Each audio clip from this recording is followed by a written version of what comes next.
You're listening to Podketeers. Welcome to episode 376 of Podketeers. This week we talk about a great mariachi band that, among other things, plays some of our favorite Disney songs. New villains are coming to Oogie Boogie Bash. The Oakland A's get a Star Wars-inspired drone show. We're impressed by more creators, including one that's taking his love for Marvel's Infinity Saga to a whole new level, and another that made his own miniature theme park, which even includes fireworks shows. Walt Disney World is updating their passes, and we answer the question, did we get magic keys? Remember that you can join the conversation over on Instagram, Facebook, or on Twitter. Just search for Podketeers. But we'd like to invite you to join our growing community over on Discord. You can find an invite in the blog post for this episode at podketeers.com/376. Team Boat Willie is the official charity team of the Podketeers podcast, and we're participating in a Walk for Hope to help raise money to find a cure for women's cancers. Our team donation page is up and running, and we'd love for you to be a part of our team and help us fundraise for this cause. But if you'd just like to give a donation, that is also an option. More info on both of these options is available at teamboatwillie.com. The link is super easy to remember because it's just like Steamboat Willie, but without the S. And of course, before we kick off the episode, we'd like to take a moment to thank a very special group of people known as the FGP Squad, our podcast Fairy Godparents, because it's their support via Patreon that help make these episodes of Podketeers possible. As part of the FGP Squad family, you get some additional perks like exclusive discount codes for Podketeers gear, additional content like the Podketeers After Show, and access to our monthly happy hour calls, just to name a few.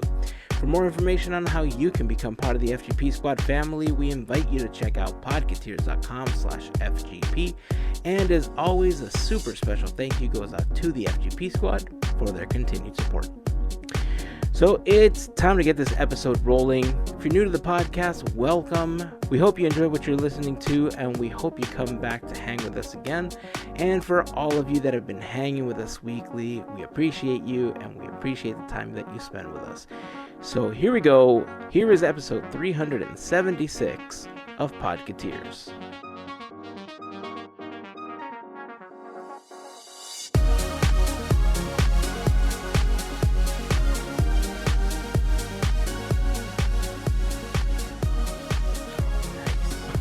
Did you say ka-chow? I said pa-chow. Oh, not ka-chow. I thought you said ka-chow. I was like, oh, okay. I'm trying to don't want to get that licensing. Then we'll be in trouble. Oh, I don't think we're going to run into licensing issues yet in this episode. You just say, wow. Oh, I would say wow. There it is. Ka-wow. It had to happen at some point if you're bringing lightning in. Exactly. At least you brought it in, or at least I thought it was ka-chow and not ka-chiga. Ka-chiga. Ka-chiga. Ka-chiga. Ka-chiga. We should do that one. Oh, boy. Oh, well, you know what comes after thunder, right? Lightning. What a week. What a weekend. So much fun. We want to say thank you to the FGP Squad for another awesome evening. Hanging out during happy hour, played some games again, and it was one of those evenings where things happen, laughs are had, and there was just one play that we made that just, I think, everybody just started laughing, and I thought it was pretty funny. I teased it in an Instagram story, but it wasn't all that appropriate for me to post what it said because, I think we've established that the FGP happy hour calls, tend to go a little more on the adult side. The podcast is very PG. We try to keep it as clean as possible. But the happy hour calls, like all bets are off usually, and it gets a little adult. We have some fun, and the answer to that question, I think, broke several members of the FGP Squad because they couldn't stop laughing. I saw it right before I posted it, and I started laughing to the point where, you know how when you start laughing, you kind of choke on your spit because you're laughing so hard? That's the point I got to. Like, I started coughing and coughing because I started choking on my own spit. I can't breathe. Yeah, pretty much. Pretty much. If you're wondering what this FGP happy hour call that we're talking about is, the FGP Squad is a fantastic group of listeners that help us out with a monthly contribution via Patreon. If you want more information on how you can become a part of the FGP Squad family, head on over to podketeers.com/FGP.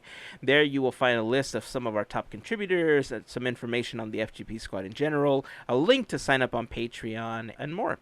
In general, what you get as part of being part of the FGP Squad is access to our happy hour call, which we just talked about a moment ago, additional content, access to our specific Discord server channel for the FGP Squad, discount codes on Podketeers gear, and more. So if you have any questions, feel free to reach out to us.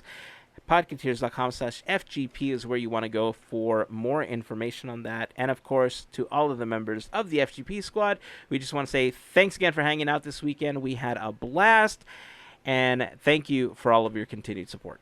But it was great because I also had the opportunity to reveal something that we've been working on. I know we've talked about it already, but we finally revealed the Teamboat Willie pin to the FGP Squad. Woo! We're going to be posting that on our Instagram account very soon, also on the Teamboat Willie account. So right now, all we're waiting for is, because we're assembling all of this ourselves, we're waiting on a couple of things to get shipped. We had custom backers made. We're going to number them 1 through 100. So here's what's happening. We ordered 100 gold pins with the Teamboat Willie logo. Normally, the Teamboat Willie logo is either black and white or like some variation of silver and black. And for this one, we thought it would be really nice because it's our first pin to do a limited edition release. 100 pins of this design are going to be available, and the idea behind it is to take proceeds from each pin sale and donate it to Walk for Hope, the campaign that we're currently working on in support of finding a cure for women's cancers. Some people have messaged me and asked me why we decided to go with this pin. Especially people that have been listening for some time because they know that I've talked about a Podketeers pin. And I think I mentioned an episode or two ago that the reason we decided to go with this one is because we want the first pin release to really be meaningful. And I know that having a Podketeers pin in general is going to be meaningful to us. It's going to be really special to finally see the logo on an enamel pin. But considering that we're doing this fundraising project, it's nice to be able to tie some of the proceeds into doing some good in the world. You know, one of the taglines that we have for Teamboat Willie is change the world. And anything that we can do to try to do that and to facilitate that is, you know, it's great. And so these pins are going to be part of that effort. So pricing is going to be coming out very soon. We're trying to figure out the best way to do it. More than likely, the pins are going to be available in the gear section of podketeers.com once we have the backer cards and everything and they're fully assembled. Pricing will be tiered. You'll have a couple of different options to purchase them, and depending on which tier you select, a larger amount of that will be donated to Walk for Hope. So more info on that is going to be coming soon. Super excited. I remember printing the little sample, and although my printer did a horrible job because the black ink was a little clogged and it looks like hot garbage, I got the idea. I think you all got the idea when you saw it, right? And I dig it. I dig it. I don't know about hot garbage. It looked good. Yeah, it was, and the picture you sent over, it looked pretty good. You couldn't really tell the black ink was going away, but it's really coming together. It's a cool looking thing, and I'm excited to see the whole finished product. And he's got them in little bags and everything. That's all fancy. Yeah, I don't know. I'm so excited. I don't know how to describe how excited I am about this. I know I keep saying that, and people are probably, oh yeah, dude, you're excited, whatever. But I wish I did something like podcasting or something so that I knew my way around words to describe how I'm feeling about this. That's irony. But, yeah, I think you're underselling a little bit because, you know, you're your worst critic sometimes. Yeah, when you look at this pin and the back packaging we have, well, Heyzen specifically designed for this, it's like up there with pins I've seen before.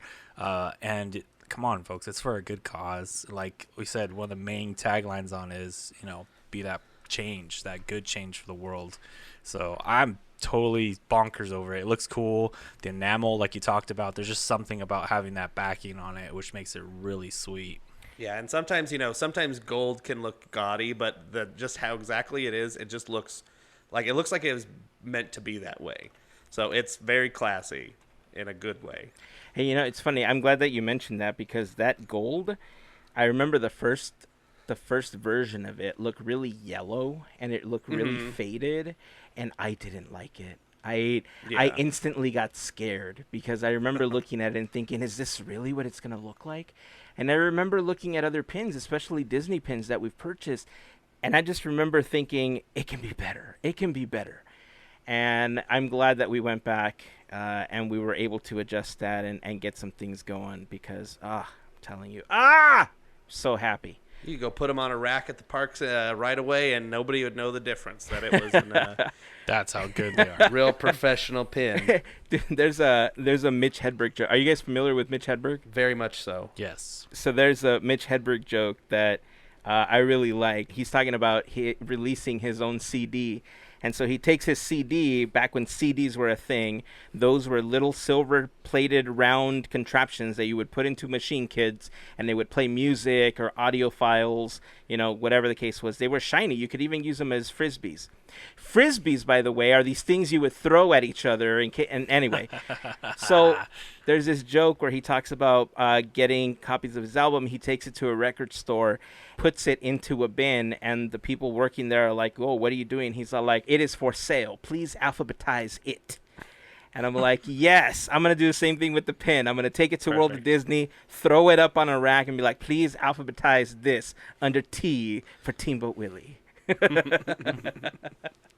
Mitch Hedberg he's a treasure, and it's sad he passed so young. But not to bring this down, but he's very hilarious. If you're a comedy fan, you need to go listen to his stuff. It's all just jokes. It's not a lot of comedy now is more like telling stories and long form. This thing's happened in my life. This, that, this. These are jokes, and they're funny. Anyway, Teamboat Willie. And I do want to say, it's not something you want to listen to with your kids. Oh yeah. It is a more adult set of jokes, but they are a bunch of one-liners. Like, it's stuff like, my fake plants died because I did not pretend to water them. Tonight I'm playing for half the door, and tomorrow night I'm playing for half the door, and then by the end I'll have a door. Yes. Yeah. Or, every book is a children's book if the kid can read. An escalator can never have an out-of-order sign. It can only have an escalator is temporarily stairs. Yes. Sorry for the convenience. Yes. Anyway, if you're into that type of humor, look him up. Again, not fully kid-friendly, so be careful when you listen. But be on the lookout for nonetheless. Heyzen and Andrew's Mitch Hedberg podcast coming to the Podketeers network. Andrew and Heyzen do Mitch Hedberg. Yeah. Poorly. Exactly. Pretty much. All right. Moving on. So there's a bunch of stuff that's going on. Oogie Boogie Bash has announced some new villains. We're going to talk about that in a moment. There's also this awesome creator that we've been following for quite some time, and I think we've been wanting to talk about him for a while, but again, we'll get to that in a moment. Before we do, though, I was talking to one of the members of the FGP Squad, Adriana, and she sent me a video of this band playing a song from Cinderella. And I've actually talked about this band before. I hadn't heard that particular arrangement, but have you guys heard of MES, the Mariachi Entertainment System? I've heard, but I haven't listened to the music, I'll be honest. I've heard. I can't say I've heard of them. No, I'm sorry. So MES specializes in creating video game music, pop culture music in a mariachi style. And they've done a lot of Disney stuff before. They've done Reflection. One of my favorite compositions that they've done is for Colors of the Wind from Pocahontas. As a matter of fact, let me play a little bit for you right now so you can hear this. This is definitely not going to be safe for YouTube, but, since we're hanging out here just podcast style, you'll get to hear it. If you happen to be listening to this on YouTube one day and there's a big hole where this song needs to be, just go listen to the audio version of the podcast. You'll get a chance to listen to it there. But check this out.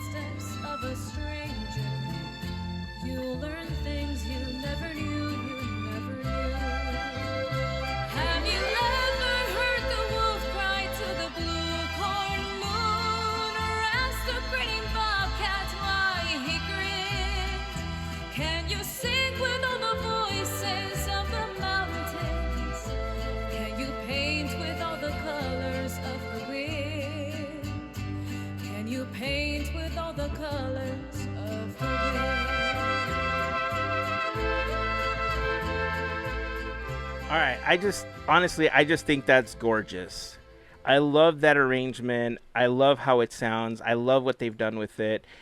But I remember bringing them up quite some time ago because they had put together an arrangement when Stan Lee passed away of the Avengers theme.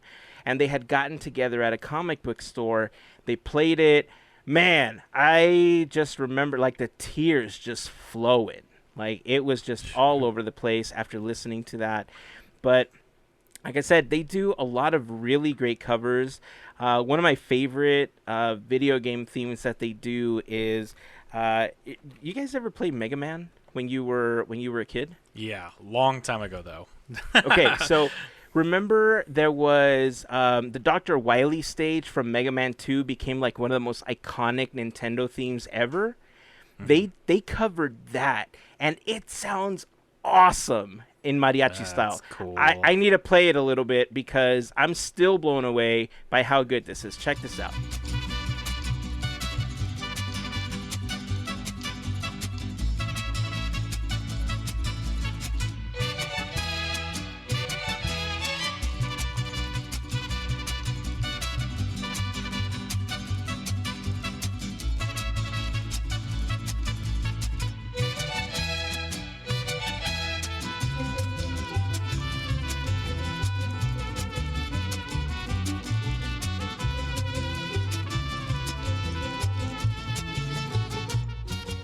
Come on! That's pretty cool. Tell me that doesn't sound amazing! Yeah, I was wondering when they get to that one part where it gets real sci-fi kind of sound. That was really cool. Yeah, they did such a great job. I mean, they've done, in the last 6 months, I think they did a really amazing, like, MCU suite. They took music from a bunch of the films, Avengers, Black Panther, Spider-Man, and they just created this, like, medley. I'm going to put these videos up in the blog post for this episode.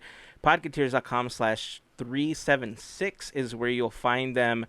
But, man, I hadn't heard the Cinderella one, and when Adriana sent it to me, I was able to go back and just kind of start listening to these other ones. Man, let me play the Avengers one. All right, here we go.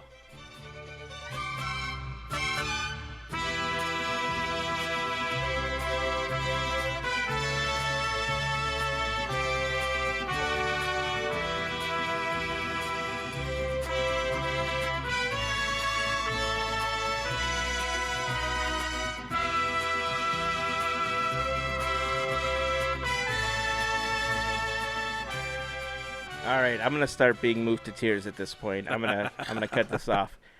Love that theme. Love the emotion that it brings. You know, I don't know if they've ever done the intro to the Marvel Studios thing, because I know that thing gets me all emotional every time I hear it. I should tag them and see if they'll at least do that, because I think it's super cool. But, you know, it's funny. When I first heard the theme that they did, this one they did as a tribute to Stan Lee.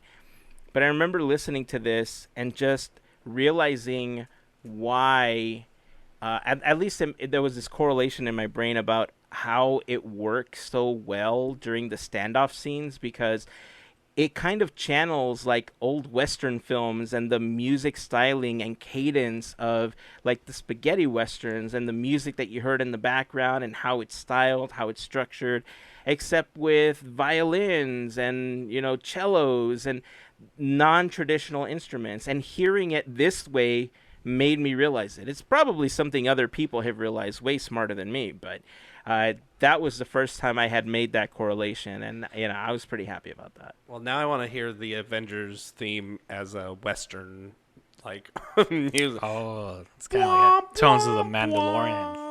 Like, yeah, exactly. Well, yeah, yeah. See, that's another great example of it, right? The Mandalorian theme song follows that cadence as well. It seems like a Western showdown is about to go down. These remind me of in the like I don't know, around like 2008 to 12, Disney released this series of CDs called Disney's Adventures In, and then a music style. And so they had like Disney's Adventures in like bluegrass, bossa nova, jazz, reggae, something samba, and country, and there's probably another one that I'm missing. There's a bunch of them, and I don't know why they stopped if they just kind of had a set number of whatever, but this would be just right up the alley, to have another Disney Adventures in Mariachi, or Disney's event, that is a great idea. and doing all kinds of different covers, and there's also been a lot of songs that have come out since 2010. So that'd be And you got a good pull because you got like I was thinking when I hear this Heyzen, like a California Adventure, you could see like Mariachi Divas. Also, other ones I've heard like the friend in Toy Story, Friend and Me. They cover the from Toy Story 3. They cover in Spanish. Oh gosh, wish I could get it. Don't have it right now off the top of my head. But yes, it's another mariachi band. You can really go deep. I like that song. That song's really good. Amigo Fiel is the one they do. That You Got a Friend in Me. Yeah, I think that's the one. You've Got a Friend in Me. Right? Yeah. But yeah, you could go deep with that pull. And I was just thinking too. Speaking of that, like, man, you would hope that they could get this in like California Adventure, because I remember one of the things they did a couple years back was during Christmas Town they did like Sounds of the Seasons, right? Well, they had the mariachi divas in the area of like near the Coco, and you do the gardens out there, right? That'd be so cool to have this group out there, like in between switching off and on. It just really would be like, because they could cover probably Christmas tunes, I'm thinking, and also cover some of those like Avengers tunes. That'd be awesome.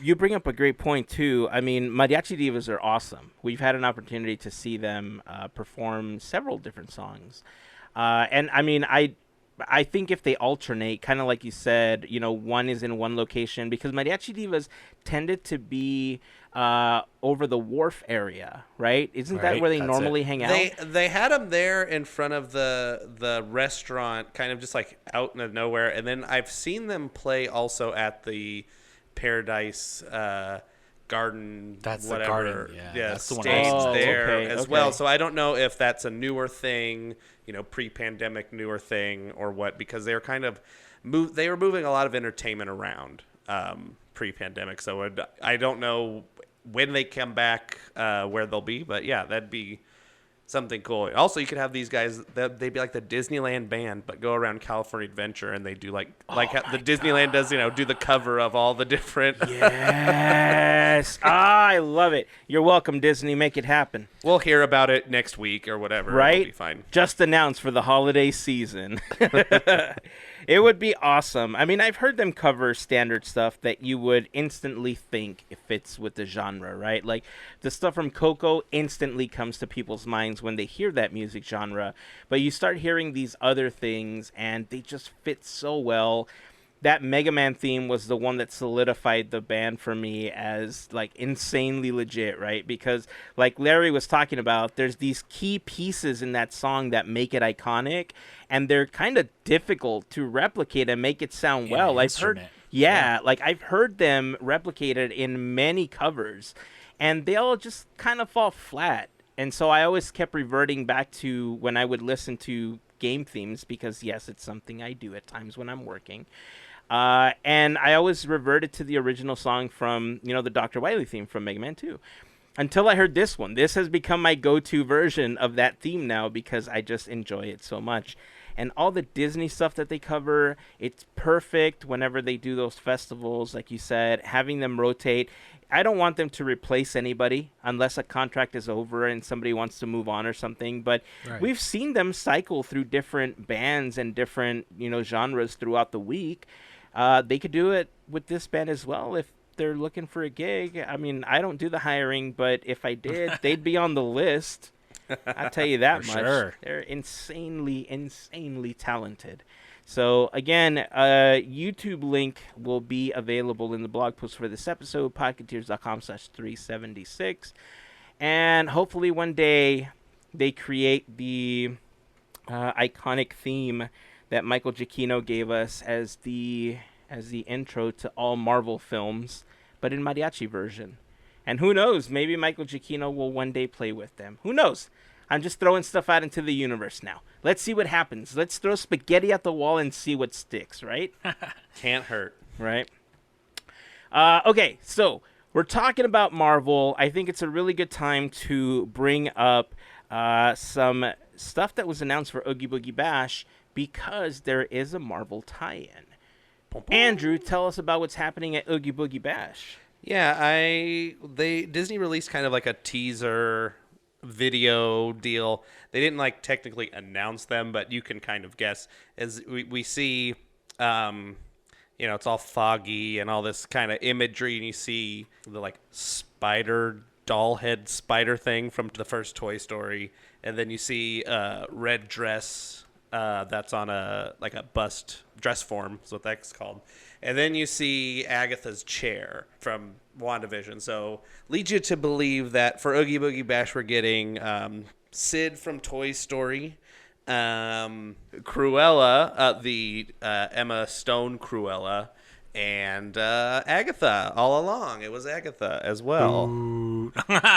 Sorry. So yeah, it's I don't know. I don't think there's anything been released about where they'll be, if they're going to be like the special interaction ones like they did the last Oogie Boogie Bash, where they were up like on a platform kind of thing, just yelling at people, or because that last time they had Oogie Boogie, Dr. Facilier, the Mad Hatter, I think Maleficent or the Evil Queen. They had a bunch of them, so I'm guessing that's kind of what they're going to be doing. They put the treat trails in front of them, and then you kind of pass them, and they heckle you or whatever. I don't.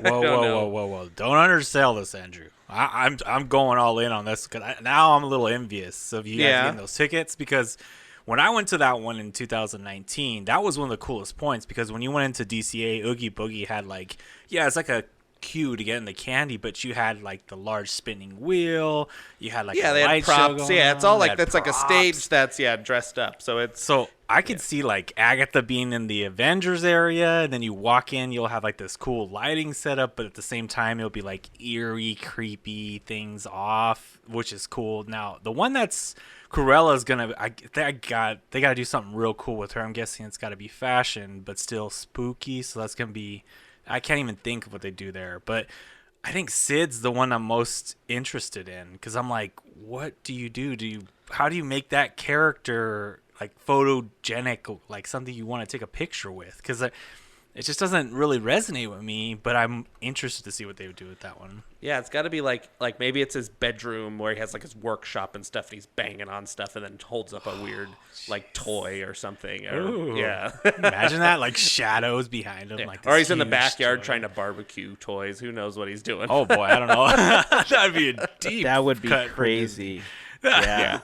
I mean, look, honestly, if they ended up taking that route, I kind of like it, because a year or two ago, we were talking about how at Hong Kong, they have these crazy Halloween mazes that are very similar to the things that you see at Universal at Halloween Horror Nights, right? Mm-hmm. And Disney, I think, is really lacking that for the segment of people that really enjoy doing stuff like that, whether they enjoy the mazes or the extra scares, the extra spooky.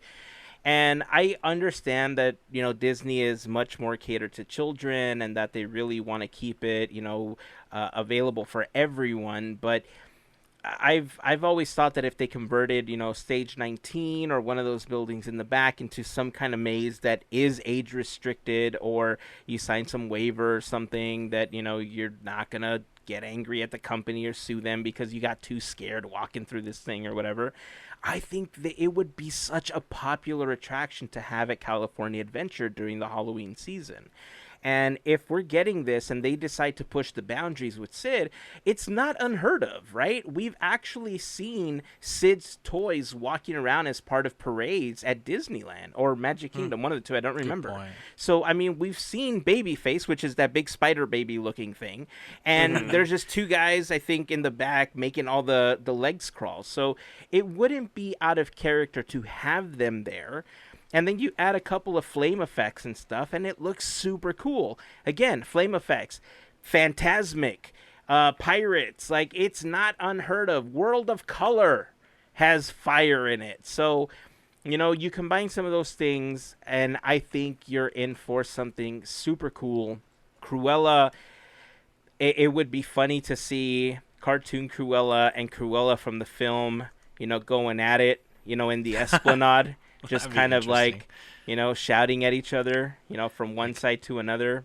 But yeah, I mean, it's definitely something that I've never been to Oogie Boogie Bash. We've been to the Halloween thing that they did at Disneyland, the Mickey's Halloween party. Yeah. But we've never been to Oogie Boogie Bash before, and it's certainly something that's on my list to do. Don't think this year is going to be the year that I do it, but it's definitely on my list of things that I want to do in the park. Well, Heyzen, you mentioned World of Color, and it made me think of my wife just showed me a video, and, you know, with the recent passing of Ed Asner. Oh, yeah. They were showing the clip from Up, you know, the little segment in Up from World of Color. And, yeah, so it was, you know, real sad that about Ed Asner passing. I think he was 91 or something around there. But it's still always sad to lose one of the, you know, great legends and everything like that, especially, you know, when he's still working up till the very end, because there's a new show coming out on Disney Plus with him, right? It's Doug Days. Doug Days. Yeah, the little trailer is like, it's, you know, you have Carl and you man. have Russell, and it looks It's like a almost little felt fun. Like, Yeah. watching that was it was hard to watch now to know that it was tough, but Oh, man. Yeah, Ed Asner is a treasure, man. He definitely fit the demeanor of Carl Fredricksen, right? Like, he had that, like, grumpy old man, just don't talk to him, but he just, like, we had a chance to meet Ed Asner at D23 years ago, right? And he was so funny. He was so sweet. I'm almost positive he was trying to get fresh with my wife. But, you know, it was a great afternoon. We had a great time talking to him. The timing of a couple of videos, I'm trying to wrap my head around it, because from what I was reading and like the posts that I was seeing, it looked like he had just done an interview less than a week before he passed, where he's like, they asked him, like, what do you attribute your longevity to, or, you know, how do you think you've lived this long, or something like that. And he said, oh, because I never stopped working. You know, I just keep doing stuff that I like, or something like that. And then Don't have time to die. yeah, and then, you know, he's like, I think his nephew or his grandson or something was posting videos of him on TikTok, because they had like a foundation or a charity that they would do work through. And there was, if it really was the last thing that was posted, it's kind of funny, because he was kind of obscene in the video. It was kind of that grumpy old man, leave me alone sort of situation. But, you know, apparently they took that video and then he passed away the very next day. But sad situation. You know, the world will very much miss Ed Asner and his work. And, you know, he's been immortalized as Carl Fredricksen. So to his family and friends, we just want to send our deepest condolences, because, you know, it's very sad to lose anybody. You know, not just Ed Asner, but he was a treasure. Yeah, it's going to be interesting to see what this new show brings, and kind of, you know, I don't know if this is his last work or what, but it may well be his last work. I haven't checked his IMDb, but yeah.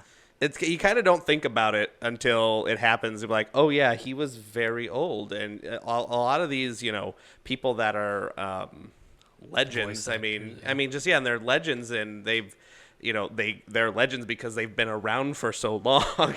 And so it's wild to just, Oh yeah, they're gone now. So I know every time you see Betty White in a news article, it's kind of a little heart jumping to see Yes. Betty White. What happens? Okay, Betty White did a nice thing for a dog or something. I don't know, but Yeah.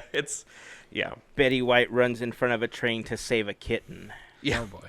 Betty White, what are you doing? Yeah. Well, the kitten was going to get hit by the train. I saved it. Yeah.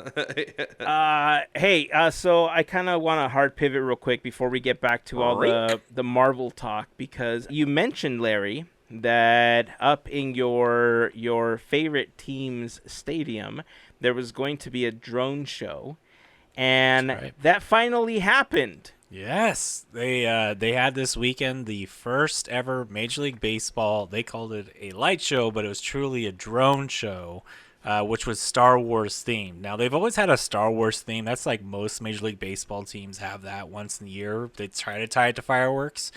But this thing, being close to the Bay Area, that's where a lot of this research has gone in. Even when Andrew was talking about it, he's seen them test it in Northern California. They have like drone testing. But it was so cool to see it in its fruition to the first time, because you're talking about, you've seen drone shows like at Super Bowls, like we talked about Joe Biden the last episode, we mentioned it, but to see like R2-D2 being drawn out by drones is this like irony moment, because you're like, man, R2-D2 is being, hologram pretty much as a drone. So they're doing it. So it was cool, and they like did baseball images and A's images, but the Star Wars images took the show. Just seeing Star Wars lit up with lights and drones, and then the way they syncopate and come up, it's almost like watching a curtain unveil. It was so cool. They also did like shots of Yoda and Chewbacca, which was really awesome. I mean, they just did a good job, and I hope it's something that catches on maybe here in the parks. Maybe they take a note from that, being like, hey, that's a big pull for people, and you're talking about, you could add it to shows like World of Color maybe, or you could add it to shows that are not like so much near the fireworks show, but you could add it to different elements, just put it in to see what people do. And dude, yeah, I'd be so stoked to see that. You know what's funny is that when I was watching the clip of that drone show, it really surprised me at how quickly they were moving and recreating certain things, because the R2-D2, Right. for instance, they get his leg to move back and forth, and I've never yeah. seen drones move that quickly. Like, I was always see trippy. them kind of like move, they create a shape, and then they like kinda slowly move into reads a something little bit, else while yeah. they're relocating. But dude, this is like drone to the max. Like, they look so good. It's almost like a hologram. Yeah, It's crazy. The lightsabers fighting each other look so dope. That was cool. Yeah. I couldn't believe my eyes at how good and how well structured this entire thing is. The people that would get nostalgic about not hearing the fireworks and not, seeing that light. I mean, you could totally reproduce this with drones. Just pipe in the sounds of fireworks exploding into the music track that you hear, and no one's going to know the difference. You get the drones to look like they're lighting up, and they're fountains, and they're falling, and yes, I am so for them using drones in the parks. Let's do it! Yeah. It's time. It's time. I mean, I think like Larry said, World of Color is probably, at least at Disneyland, probably the best place for it right now, because where the show is done is over, is a big open area where there's no people. I think that might be a thing that they're worried about is drones falling out of the sky and hitting people. So like fireworks, they're, because of like the distance you want to see the drones and everything too, you kind of have to be at a certain distance. So I think World of Color is the perfect location to kind of test that out, even if it's just on a small thing. They take off from like behind Cars Land or something. That's where the control booth is for World of Color. If you didn't know, it's in the Radiator Springs Mountain, the Cadillac Range. Anyway, they take out from There's space. Yeah, they come out from out there and go over the bay, and I think it'd be a perfect spot for it. How funny would it be if they did launch the drones from that building or from that mountain range? Let's keep the magic alive. And because people are all of a sudden going to hear the of all the drones heading over. So people don't get scared. They announce, and now the drones will be making their way to the World of Color stage. And you hear it, right? But then you hear hi ho, Something. It's off to work we go to mask all of the buzzing. I think it'd be I was great. thinking like they pipe music through to trick you. You know, like when you hear the parades, it's like a magical sound, like doo doo doo doo doo, like that whimsical. Oh yeah, that too. And then it like flies by like sparkles, so it looks like magic going to the show. Oh, dude, that like when you see Tink like fly in Pixie dust or whatever. The pixie dust. Think of like a lot of pixie dust, but it's the drones. You just hear this noise like I can't even do it, but you know what I mean. Like it sound like pixie dust. That's not that new annual pass, though. Not that thing. Oh yeah, we got to mention We'll talk that about in a that moment. later. But The anyway. magic key. So you mentioned two things that I think this would be really great for.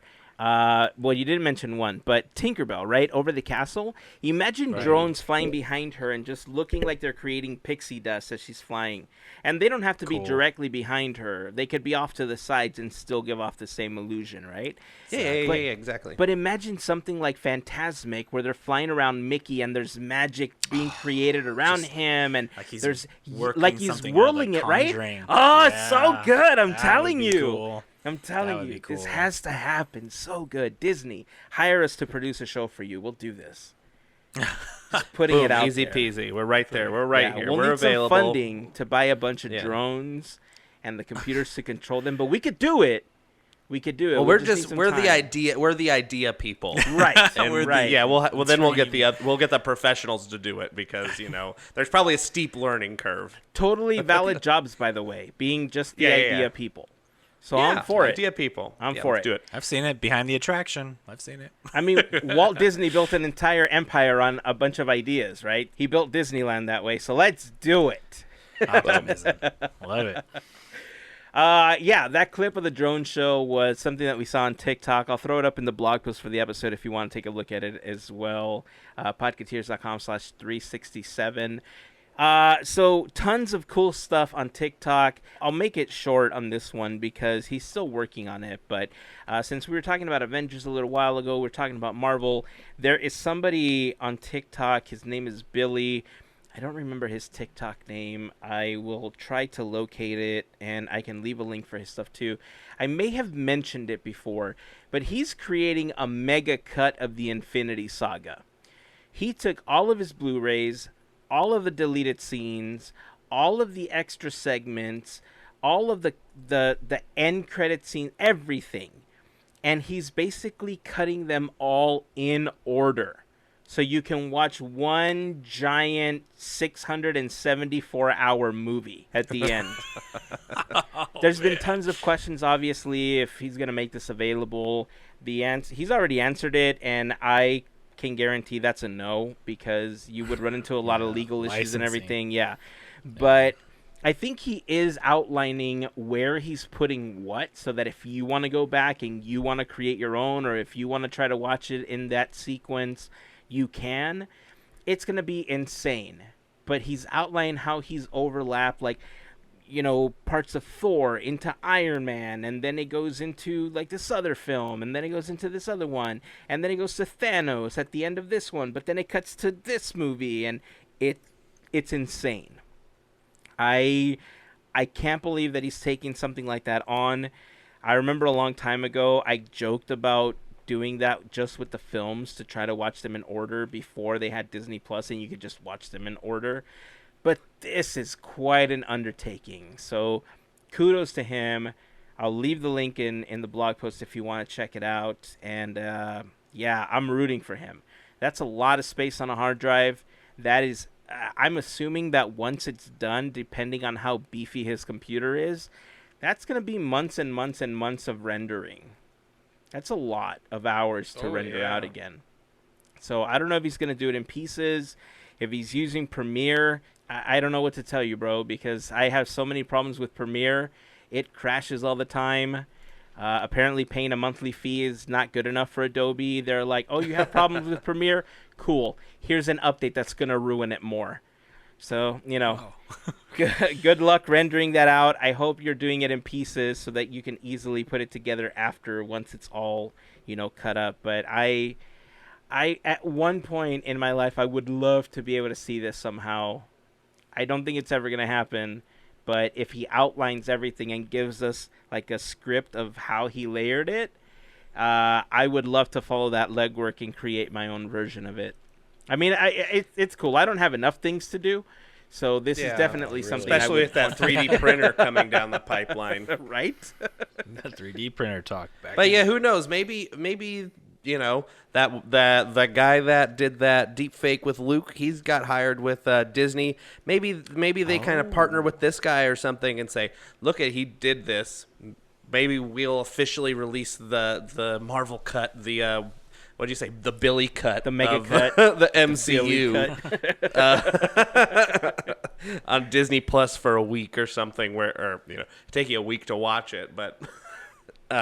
Yeah, who knows? Man, get on it, Disney. Everybody will be thankful for it. Yeah, I think that'd be cool. Yeah, I think it would be too. So, keeping with TikTok, there's another creator that we've been wanting to talk about for quite some time because, oh man, when you talk about people that create amazing things, he's right up at the top, man. His name is Brandon Hardy. Some of you may already be familiar with him because if you're on what they like to refer to as Disney TikTok, you've certainly seen his mini Disneyland and the fireworks shows that he projects in the background. And if you haven't had an opportunity to see it, oh boy, are you in for a treat. It is one of the best Disneyland models I have ever seen in my life. The fact that he synced it up with the projector, he synced it up with music, he plays the actual fireworks shows from the park in the background with the music and everything. It's so amazing to watch it. The detail in his models is immaculate.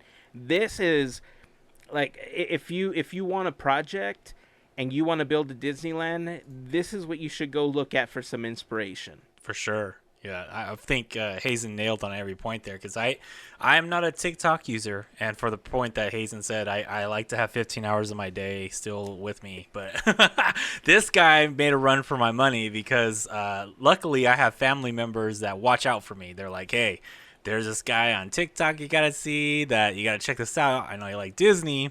And the first thing when I clicked on this guy's link without having an account, just through a web page in my Safari on my iPhone, was that he was doing a live show on this Disneyland, mini Disneyland. I was like, live show? What are you talking about? And then it got me right by the heartstrings because it was the Remember Dreams Come True fireworks show that he's doing and the 50th anniversary. That's probably by far my favorite. And for small moments, this mini design can trick your human eye to be like, dude, it's not only that it's cool, that it's so cool to be in a replica, it makes your eyes like, because he uses the cool skies that are like pinks and blues and nice clouds coming through, almost a perfect setup for if you were like watching the fireworks. This is how you'd want it. And I think one of the cooler things he's been working on, because he does a show like 3 times a day for people on the West, on the East Coast, is that September 1st, he's going to bring the Halloween Screams, and he's overlaying his mini Disneyland as Halloween theme. And I can't wait to see, because like Heyzen mentioned, he's using projections like on point to what you would see pretty close in the park. And it's really cool when you watch it. Yeah, when I first saw these, when you sent it over, Heyzen, again, I don't use TikTok, so I hadn't seen any of it. I thought it was the, what's his name, the Olachevsky, the models that you'd buy at Disneyland. Oh, yeah. Okay. That's what I thought it was. I was like, oh, man, he's... because I remember seeing a long time ago, they had them, and then somebody had they had the Main Street Electrical Parade, and then somebody made a little track in there, and it pulled it around, and they went underneath. I thought it was real cool. I could have swore that's what these were. They're that detailed and everything. So, yeah, it's fantastic, and he must be, I don't know if he's making all this video himself, all the fireworks video and all the castle projections and everything. It's, it's fantastic. It's, right on point with everything. You get to see, Indy and all the different stuff. He even has the laser, because the one I watched was the Remember Dreams Come True, and so Star Wars, pew pew pew pew pew, the laser shooting out, and it's fantastic. It's I want one. There it is.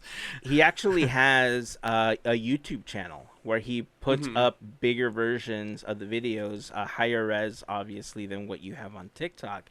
And he recently released a video where he showed his model of Walt Disney World. And if you thought that the Disneyland one was great, the Disney World one is insane, okay?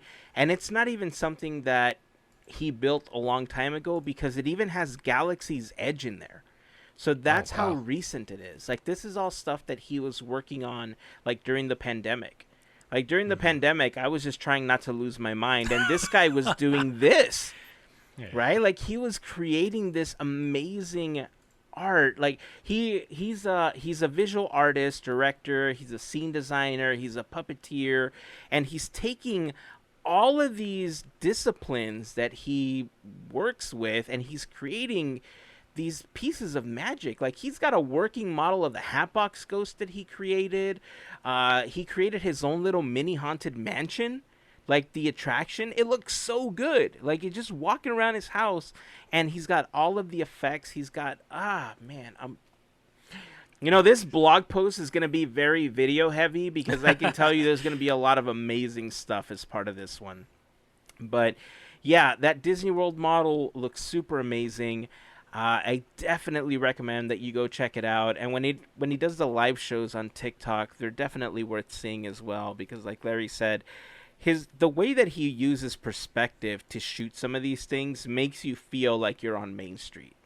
He does a really great job of making you feel the magic that you normally would feel, and I love it. I mean, it's just that I don't think we ever talked about it on an episode, but when we were armchair imagineering stuff, one of the concepts I would always bring out virtual reality, right? Because I love VR, I love the tech behind it, and we talked about doing stuff like a walk in Walt's footsteps, where Walt Disney is the one giving you the tour in VR sort of situation, right?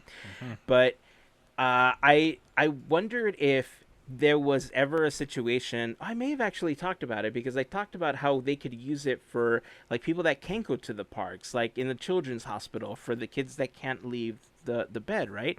Where they could give them a VR headset and film a 3D view of Main Street, the fireworks and everything, so that no matter where you look, you can always see the fireworks, but you're immersed in this world inside of the headset. Like, this is perfect for something like that. Like, I would love to see just that same tech being used for it. That same premise is being used to create these models. You kind of bring them into the situation, and I'm telling you, I wish I could do something like this. I wish I had used the pandemic and the time that we were at home to do something like this, because this is absolutely gorgeous. It's amazing. I would love to talk to him at some point and just kind of talk about his career and how he got into all of this and some of the creations that he's made, because this guy's talented, man. He doesn't work for Disney, but he totally should be a contractor at least. Like Andrew just mentioned, you can never know. You never know. That's true. I got distracted. I'm looking at his YouTube channel now, Isn't it great? He's got a projection mapped Christmas tree that I'm looking at right now. So it's lots of puppets. So that's Oh, we made a Shrek puppet. Okay, anyway. I know, it's so good. I'm so good. So yeah, again, Podketeers.com/376. If you want to take a look at those videos, you can link over to Brandon's channel on YouTube. And hey, Brandon, if you want to come on the podcast and talk about your career and how you got into all of this and your Disney fandom, man, I'd love to have you on the podcast so we could chat with you. So I'm putting it out in the universe, and hopefully we can make that happen. That'd be sweet. All right, so speaking of magic in the parks, we are a week into the release of Magic Keys. It looks like it was an adventure for many people to try to acquire a magic key. As you know, if you purchase within the first 66 days in order to celebrate the anniversary of Disneyland Park, you were going to get a cool little package with, a pin and a charter member thing and all sorts of things, right? Did either of you even attempt to get a magic key? I did not attempt, but I did a lot of watching online. But I know Andrew might have a different answer. I hopped on, and I really wasn't. I should have did a little more research about what was going on. I was like, oh yeah, magic keys today. Okay, I'll hop on. It's like 9. I was like, it was 9, and it went on. And then I looked it up. Oh, they're not starting until 10. Okay, I have time. So I get on there, and I get to the website or in the app. I'm on my phone, and the app didn't have a section or anything. And it gets closer to 10, then it says, it had the ticketing part, and then it said ticket and magic key. And so I click on it, and then it still didn't have the magic key option. And then, around 10, or it was probably 15 minutes till. Then you could click through a link and it'd take you to the goat page that everybody's so familiar with, the Big Thunder Mountain with the goat. And I sat there, through 10, 10, 10, and well, probably 10:05, and then I jump on Twitter and just kind of, search magic key and see what people are talking about. Nobody's website opening, nobody's. They have 15 minutes or so go by and nothing's changed. And then I finally see somebody say, they show a Space Mountain screen. Gotcha. And that's saying you're in the queue, because people are like, should I be refreshing? Should I not? The screen doesn't say anything. And I guess what you needed to end up doing was get out of that completely and then go into refreshing. Wasn't doing anything. You had to click the link again. At least for me, that's what I had to do, because I refreshed a bunch and nothing happened. I clicked the link again and then got the Space Mountain screen, which was like, you're in the queue. More than an hour is my time frame. So, okay, more than an hour. I sit there for like half hour, see what happens. More than an hour. Okay, well, I guess this is going to be a adventure. So I take my phone and I do my errands throughout the day. I have it in my little mount on the car. I have the magic key screen up so I can see if it ever changes. I go do my shopping. I go buy some stuff at Spirit Halloween. I go some more stuff at Spirit Halloween, I should say. And go get some gas. Go all kinds of stuff. I think I ended up waiting. I didn't get. It was right before 5 o'clock, is when I was able to purchase our magic keys.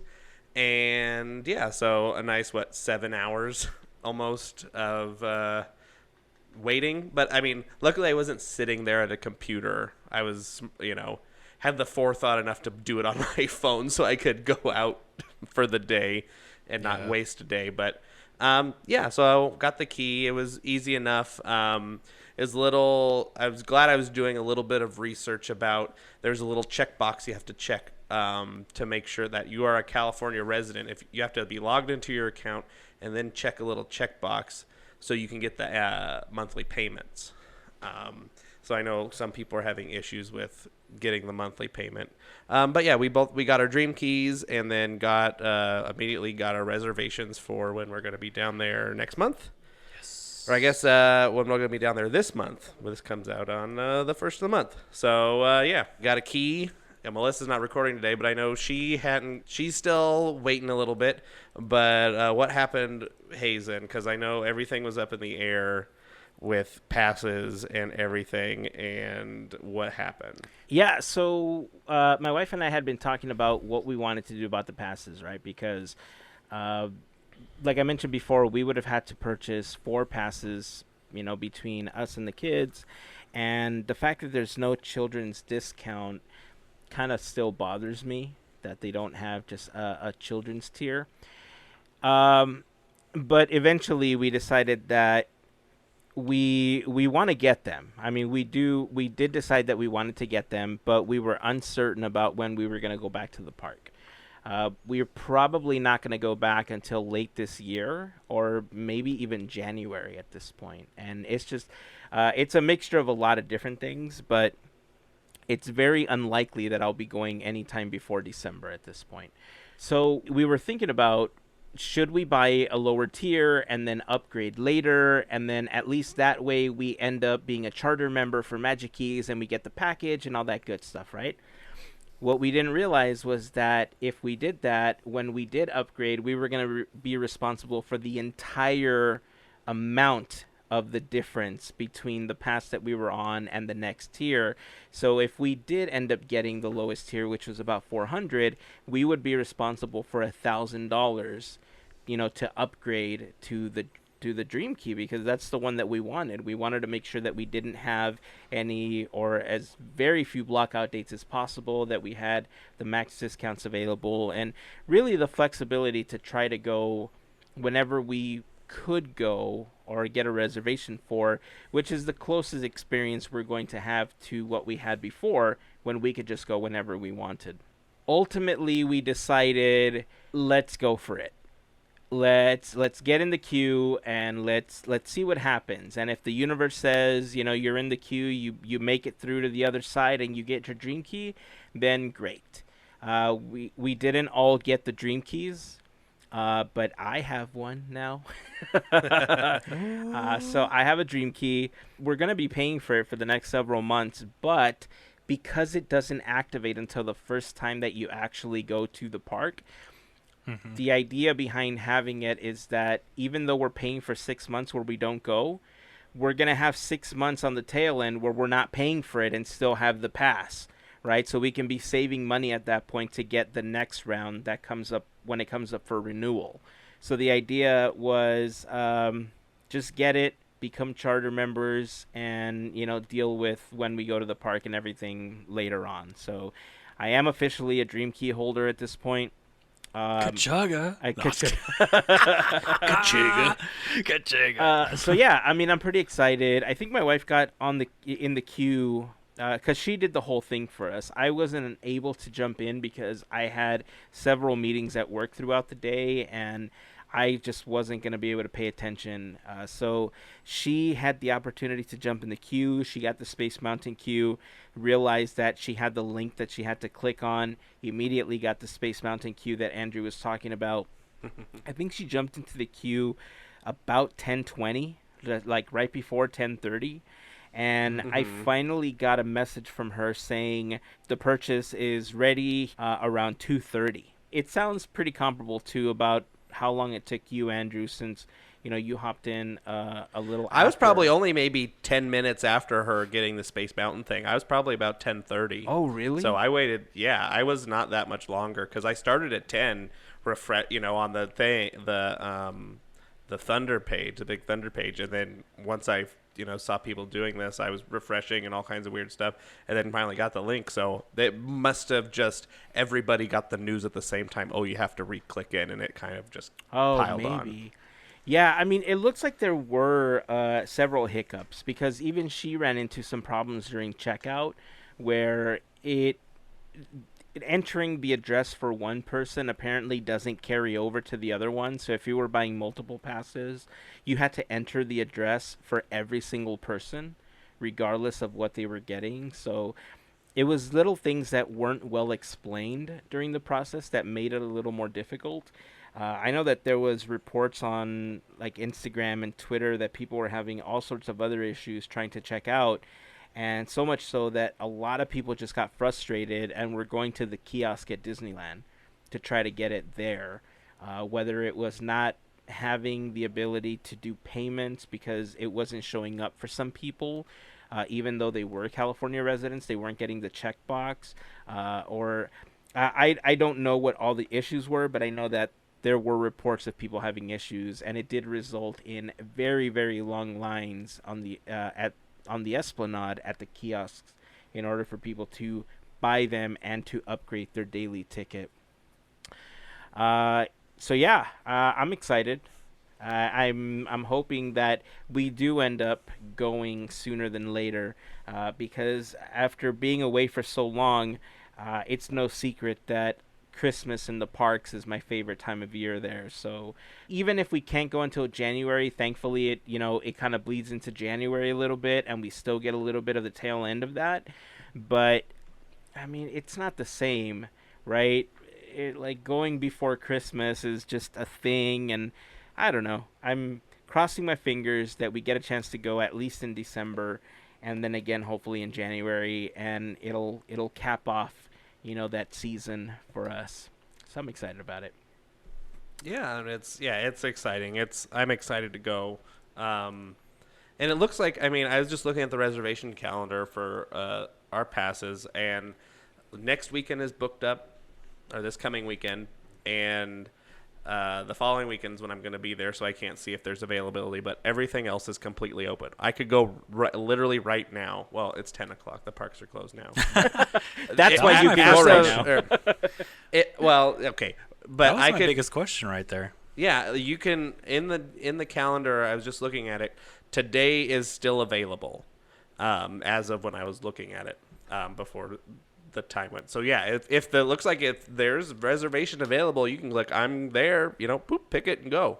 So I guess we'll have to wait and see. We'll have to see what happens, how busy it gets, and when people are waiting to get their key and everything. But so far, it only looks like it's a week or two booked out ahead of time for the weekends right now.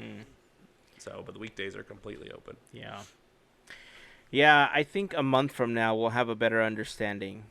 I mean, doesn't seem to be much different than when you had a day pass or when you just purchased, the hopper tickets. But I think once more people are established with the types of passes that they're going to be getting, it'll be easier to see kind of the flow, right? And maybe that's what everybody else is waiting for. We're also on the tail end of summer. A bunch of people have gone back to work and to school.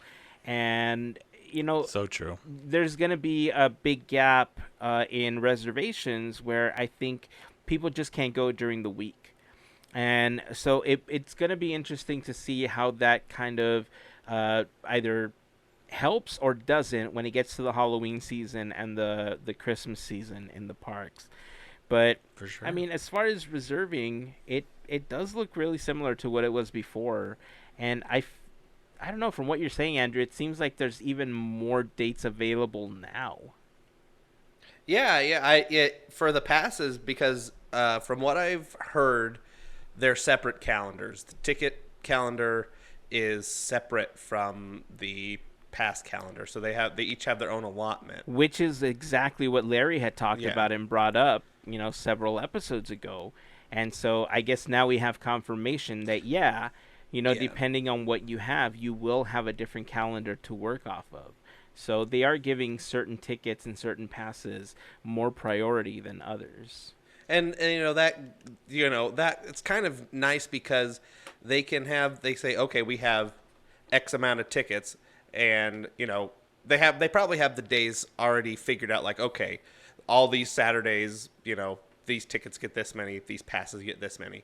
But if for some reason when they get to that day that they don't have as many tickets show up, they can then open more of that for passes. So you might get, we'll see. You might get, open your app, tomorrow Saturday there's no availability, and then you open up Saturday, and then they've magically a bunch of stuff showed up. So there's all kinds of opportunities to see. We'll just have to see what happens. And I know some of our friends got Magic Key the first day and were in the parks that day. Yeah, so I saw that was happen fun. a lot Yeah. too. Yeah. Yeah. It could also be the fact that, I mean, the passes, or the Magic Keys rather, are still... They still call them passes Yeah, in the app. Yeah. Magic Key Pass. Well, okay, so we'll call them passes. It's fine. It's fine. So yeah, the passes themselves, they're still pretty expensive. The prices haven't changed much from what they were before. That is clear.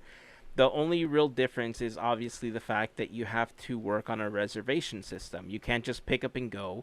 If you're lucky enough to, like Andrew just said, that if you're lucky enough to find a day where, let's say tomorrow, they didn't reserve enough stuff and they have it available, then you just say, hey, I'm going today. You use that as a day. It is interesting to see, though, how the balance of ticket holders or pass holders is going to change, because in this time frame, that we've been waiting for these passes, Universal and Knott's Berry Farm, especially in Southern California, have really, really made a pull to try to get people to start going over to them. And I've seen a lot of people buying Knott's and Universal passes where in many cases they don't have many blockout dates. They can kind of go whenever they want. And in some cases, they're buying both a Universal and a Knott's Berry Farm pass for less than what a Disney Dream Key is. Think about that. You know, so you're getting 2 theme parks for less than one without many restrictions. Let's not even talk about the Six Flags pass. Yeah, no, yeah, that's another level. Get 2 square meals with your annual pass at Six Flags. I don't know. Shots fired. So yeah, I think the further we go into the year, it's not like Universal and Knott's don't have things that people enjoy, right? We have Halloween Horror Night, we have Knott's Scary Farm. I think they do okay for the Christmas season. It's definitely not something that you would get at Disneyland for Christmas, but You got Grinchmas. Come on, at Universal Grinch. The Grinch is there. Everybody loves the Grinch. Are they still going to do that though? Because they demolished Whoville. Yeah, but they had in the parks, in the their big center in the entryway, they had the Grinchmas was the big Christmas tree in the park. Yeah. And you could take a picture of the Grinch and Max, and I mean I think they're probably going to be trying to step up their game. And then Knott's Berry Farm, their Christmas thing, and they have a lot of the because they have the Snoopy characters, the Peanuts. And so they do a lot of Peanuts stuff for Christmas. So. What do they do for Merry Farm aside from the ice skating with Christmas music? I think they have a Peanuts show that I'll have to do. I haven't done a lot of Knott's research, but I know they do have a lot of offerings. I don't think they don't do the fireworks and everything like that Disney does, but. They still, I'm sure they have, the seasonal food and everything like that. But I know they have an Ice Capades type show. At least they had in the past. I don't know what this year is. It's like a Snoopy that's Ice what I thought too. thing. It's in the big Schultz Theater in the back, right? Mm-hmm. Yeah, okay. I'm not sure, but when I went to their, tasting thing that they had, the food event, they did a really good job with decorations, large tree, and they had this where they do the Halloween walkthrough area. They had a Christmas walkthrough area, which I'm thinking they'll reprise again, and it was pretty well done. And the food, I'm going to say it competed really well. If you're talking about portion-wise to what you get at a Disney park, I mean, that was for a food event, but I can't see they're going to change the portions too much to if you just bought the plate while you were there.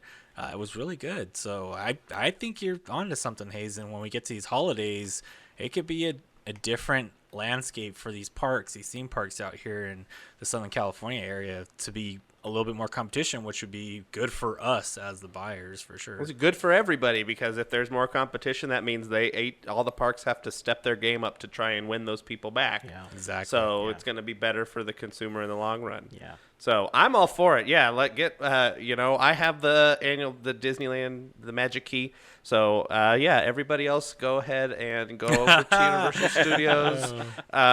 Go see Harry Potter and Jurassic World and the Minions. And I mean, they got great stuff there too. It's fun. Mario Kart's coming soon. People are going to want to see that. That's going to be a big one for sure. When Nintendo World opens, I mean, the hype behind it now with just videos that we're seeing from the other parks. I mean, I'm considering getting a Universal Pass for that.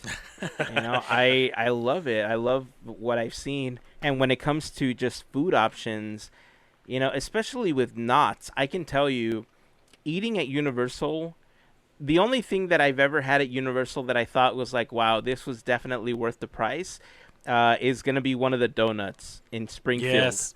When you eat that big old donut, you're like, this was totally worth the $20 price tag or whatever it was, right? At Knott's, I almost feel like every meal that I've had, regardless of what it is, from a corn dog to whatever type of meal, I feel it's so really well priced and you get a really good portion that you don't feel like you got cheated at the end.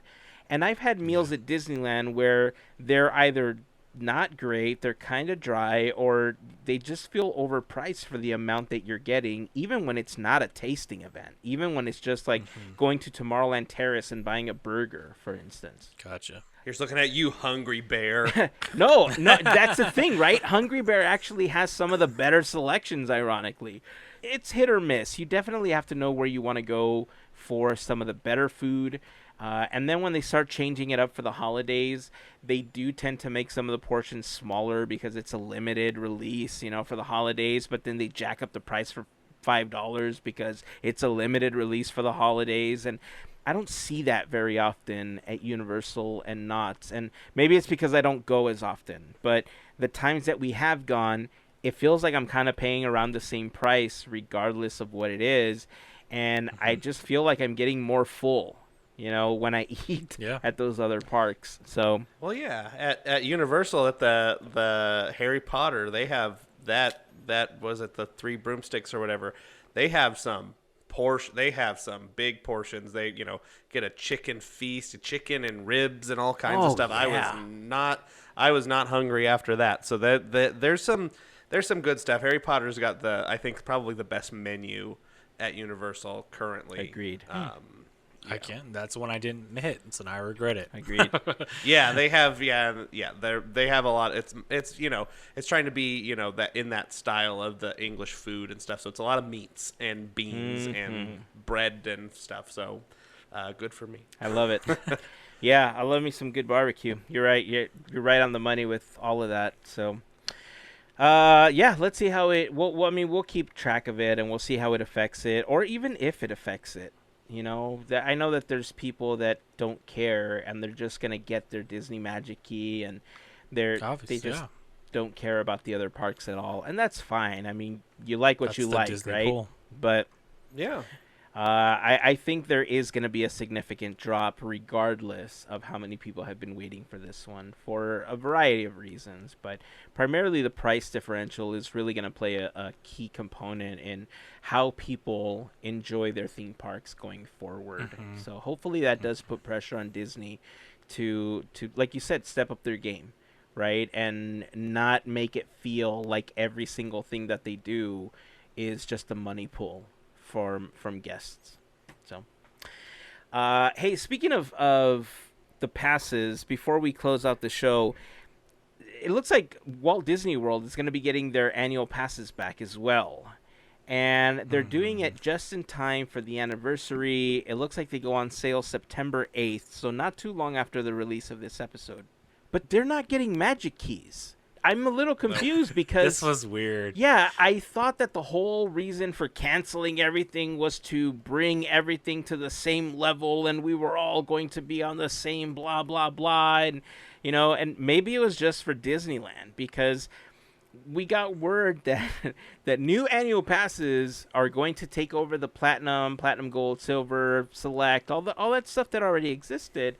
And we're getting things called the Incredible Pass, the Sorcerer Pass, the Pirate Pass, and the Pixie Dust Pass. What happened to Magic Keys?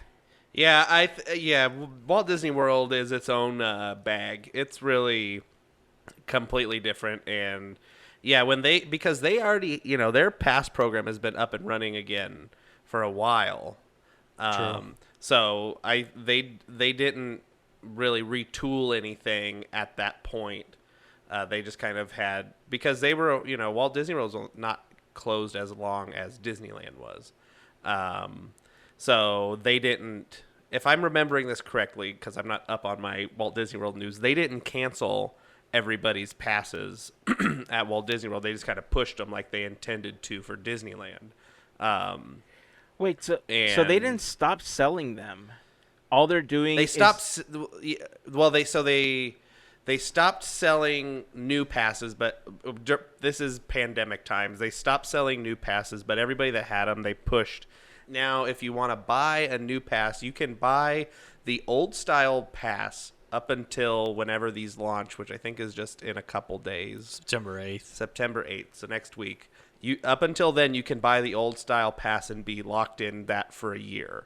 But if you buy after then, you'll be in this new, as they call them, you can choose from 4 unique passes. They're really dumping down because they had it was 7 different passes, 8. They had a bunch of different weird passes, before. Yeah, some not coming back is like the Epcot After 4 pass, and I think they had like another one, the Tables in Wonderland or something. Well, like Tables that in Wonderland's a dining program. dining but option. Yeah. So there was a few that they cut back. That's I think that was like one of their popular options because those people that used to come like, from Florida in that area that would they take advantage of the lower option, but still lots of park availability. Yeah, which is a bummer. but yeah, the naming, it's just like, I don't know what's with the naming convention. I don't know why they're trying to get rid of the the color tiers that everybody knows that gold is less than platinum and gold is more than silver and da da da da da. Because if you say I have the Increda Pass, nobody knows what that means. Yeah. Because the Increda Pass is better than the Pirate Pass. And it's just like Pixie Dust Pass and then Pirate Pass, Sorcerer Pass, Increda Pass. There's no like through line of naming, which I mean, there's no really reason to nitpick it, but that's what I do anyway. Yeah. I'm gonna do because at least the Disneyland passes are all kind of these are the Disney words. They're all the ocean liners. They're the 7 words that Disney uses in everything, every fireworks show or parade or cruise ship. Now the Walt Disney World ones are just random things. It doesn't make sense why we have a Sorcerer and an Increda Dash Pass. I don't know. And look, I don't know a lot about the Walt Disney World passes because I've never been a pass holder at Walt Disney World, but I knew that there was a pass that you could get that would allow you on both coasts, right? Regardless of where you went, you had the opportunity to get a pass to do both. And if you lived in California or, regardless of what coast you lived on, if you frequented the other coast, it was very cost effective to get that option. Now, I don't know if it was ever restricted to Florida residents, but apparently the Incredible Pass, which is their $1,300 option, is the only one available for people from outside of Florida. Everything else is only available for Florida residents, but the Sorcerer Pass is also only available if you're a Florida resident and a DVC club member. No, that's or. Oh, it's or. Okay, I thought it was or. and. Yeah, so you. Oh, all so right. yeah, you can be a DVC member out of state and get the Sorcerer Pass. Oh, It's a okay. or. So there are 2 options available. All right. Okay. But you have to already be spending $15,000 a year on Yeah. timeshare to then get a pass. Yeah, nice. If you're out of Florida. Yeah. It looks like they're doing reservation systems as well. Pixie Dust, $400. After they are going to have the payment plans as well. So $400 for Pixie Dust, $20 a month after a $205 down payment, 3 reservations at a time. Pirate Pass is $700, rounding up here plus tax, or $45 a month for 12 months after the $205 down payment. You can have 4 park reservations with that one. Sorcerer and the Incredipass or the Incredible Pass, whatever you want to call it, is going to have up to 5 reservations at a time. But I think the Sorcerer Pass still has more blockout dates than the Incredible Pass does, right? Because the Sorcerer Pass is like $900, and then $63 per month, same down payment, and then the Incredible Pass, which is I guess their version of the Dream Key that we have here, $1,300, $100 a month after down payment, and it seems like it doesn't have very many blockout dates with up to 5 reservations at a time. I'm not familiar with what the old passes gave you or if they're pretty comparable. You had the highest tier, right, Andrew? The one that allowed you on both coasts? Yeah, the 2 times I went to Walt Disney World, it just made sense since I had already had, at the time, the premium pass, and then so we just upgraded to Premier. I mean, we got the parking, plus I didn't have to get a ticket. Their food discounts aren't very good over there, but they did have the merchandise discounts, so it's kind of just trying to see, okay, how much am I going to spend, and so the upgrading just myself, and then everybody else just got a regular ticket. To get the discounts and stuff is the reason I got them. So, but I had it for, 2 separate years I had it. and it was cool. It was gold and nice and fancy lettering, and you got a, when I signed up for it, then I got a magic band in the mail and all kinds of stuff. So it was fun to have for.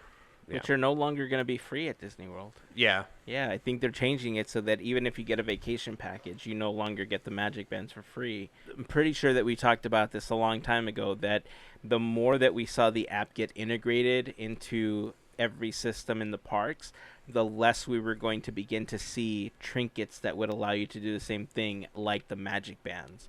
Like, I know people are all about them. I know that people love the magic bands, but as soon as you saw the push for the app to do everything, and they started bringing the annual passes into the app, you knew that the writing was on the wall for stuff like that, especially considering that most devices have NFC or RFID in some cases. There are phones that have that as well. So the ticket they give you has it in there now. So you just hold your ticket up to the thing and bloop, your plastic pass or anything at all. It's in there. It's it's different. It's not NFC. It's an RFID chip in there, right. But it still does. It does. Your phone has the NFC, but the tickets have the RFID chip in it, and it all does the same stuff. It's just how cool do you want to look with your ticket, or have your magic band. It was all a convenience thing. They're like, oh well, you have it on your wrist, and you can put your payment in there, and your hotel key, and da. You never have to take out your ticket, your wallet. But now everybody walks around with their phone in their hand anyway, so there's point. They're still cool and I like them, but if I were to go back, I would just reload my other magic bands if they're still alive. I don't know how long the batteries last in those, but oh, they have batteries in them? I'm pretty sure they have because it's not just like a RFID chip, it's like a chunky thing. So I'm pretty sure it has a battery. Well, weren't they removable? Didn't they make one that you could actually get different bands and you would just switch the center of it? Yeah, it's like a little puck shaped thing, and then you could put it in change the band. You could put it in like a necklace. I think I saw somebody made a necklace one for it, and different kind of things, or like a clip. So yeah, but it was still like a decent size. It wasn't like just an RFID chip. I don't know enough about magic bands to talk about it, but I believe I was told there's a battery, at least in the first generation one, which was like the brick shaped one. It was like more blocky. But anyway, it looks like we're not going to have them anymore anyway. I remember there was a big pull at one point to bring them over to Disneyland, and Disney just didn't budge on that one. So hey, we're to phones now. We skipped the magic band generation here, and like I said, I know that there's a big market for them. I think there's a lot of collectors that would go out of their way to collect certain magic bands. Yeah, well, it looks like passes are getting revamped at Walt Disney World. Magic keys are officially here at Disneyland. I don't think Mel was very interested in being a charter member as much as just getting a magic key if it was available. Yeah. Well, and I know she's looking into, she's going sometime in September, and that's still in the window, so she would default be a charter member anyway, if that's what Oh, that's true. That's true. Yeah, because 66 days, you have a while. Yeah. I'm going to be honest with you. Part of the reason that we ended up deciding on it was really because I had FOMO. Because I was afraid that I fell for it hook, line, and sinker. You would think that I would know better by now.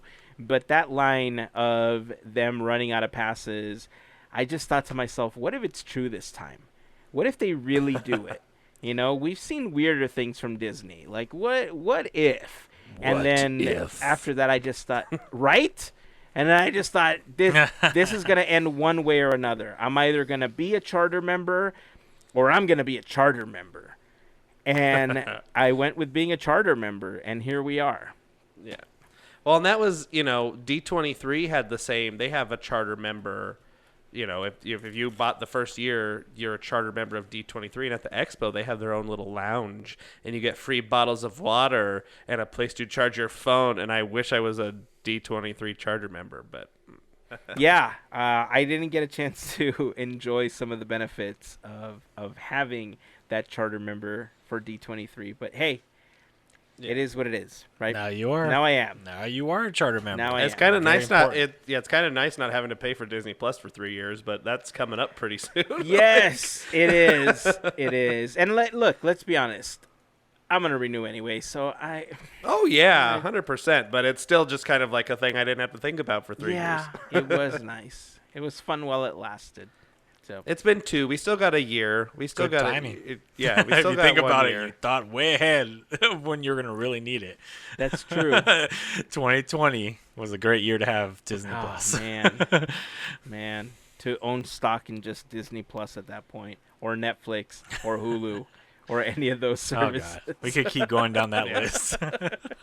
All right, that's gonna wrap it up for this week. Any final thoughts before we wrap up on anything? There's a Mr. Toad AR thing at Disneyland, and it's cool for Magic Key. I saw it on Instagram. Oh, right. If you go behind the castle, there's going to be a little sign that says Magic Key Holders. And if you find the cast member that's standing right next to that sign, you will get a free photo with Mr. Toad.